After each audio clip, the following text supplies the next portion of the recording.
অমর দর্দিয়া আজকের পর্বের আপডেট। অনিরুদ্ধের বিরুদ্ধে মৌলির চক্রান্ত ও নাটকীয় মোড়। আজকের এপিসোডের শুরুতেই দেখা যায় তানিয়া খুব সুন্দর করে সেজেছে।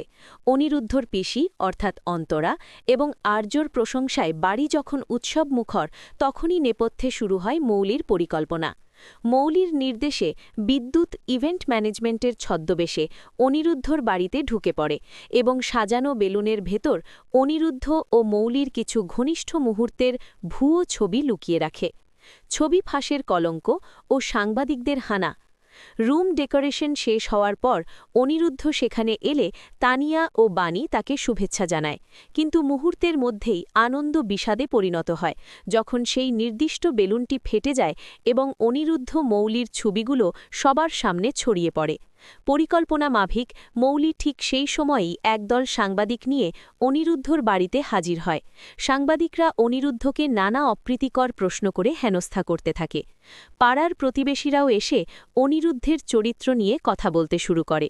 অনিরুদ্ধ বারবার নিজেকে নির্দোষ দাবি করলেও মৌলি উল্টে কান্নাকাটি করে অনিরুদ্ধকেই দোষারোপ করতে থাকে। অনিরুদ্ধের পাশে ঢাল হয়ে দাঁড়ায় বাণী।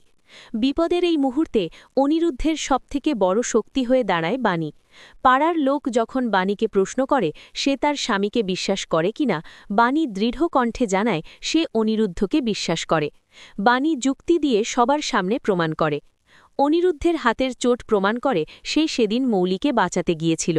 কেউ সত্যিই কোনো খারাপ কাজ করলে সে তার ছবি তুলে এভাবে বেলুনের ভেতর সাজিয়ে রাখবে না।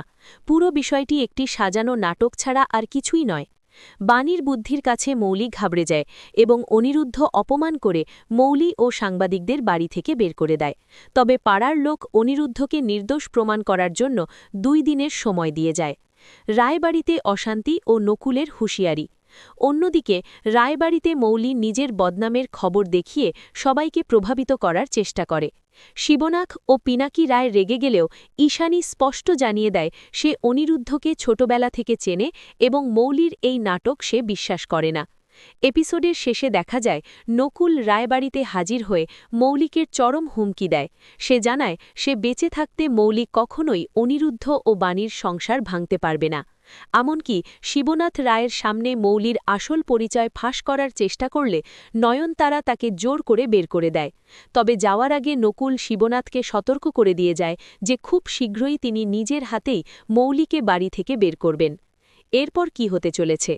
বাণী কি পারবে আগামী 48 ঘণ্টার মধ্যে মৌলি আর বিদ্যুতের এই চক্রান্তের আসল প্রমাণ সবার সামনে আনতে?